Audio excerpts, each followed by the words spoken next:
కర్కాటక రాశి జాతకులకి పునర్వసు 4 పాదాలు, పుష్యమి 4 పాదాలు, ఆశ్లేష 4 పాదాలు, ఈ 3 నక్షత్రాలని కలిపి కర్కాటక రాశి జాతకులు అంటారు.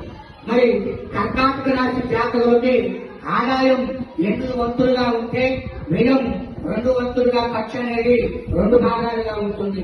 రాజపూజ్యం అంటే గౌరవంగా చూసుకునేవారు 7 ఉంటే అవమానం పరిచే వాళ్ళు 3 మాత్రమే ఉన్నారు. ఈ జాతకులకు కూడా, కర్కాటక రాశి జాతకులకు కూడా ఈ విశ్వావసునామ సంవత్సరం ఎంతో శుభయోగకరంగా ఉంటుంది. గురువు కూడా స్వక్షేత్రంలో ఉన్నారు. కుజుడు జన్మంలో ఉండటం వల్ల ఇబ్బందులు ఏమీ ఉండవు. శనీశ్వరుడు మాత్రం 10/10/2025 నుండి 10/1/2026 వరకు అష్టమంలో ఉన్నాడు. అంటే 1వ నెల జనవరి నెల అయిపోయింది కాబట్టి శనీశ్వరుడు ప్రభావం కూడా ఈ కర్కాటక రాశి జాతకులకి అంత ప్రభావం ఏమి ఉండదు. రాహువు కేతువులు, రాహు మాత్రం అష్టమంలో ఉన్నాడు. రాహు అష్టమంలో ఉండటం వల్ల స్థాన మార్పులు ఉంటాయి.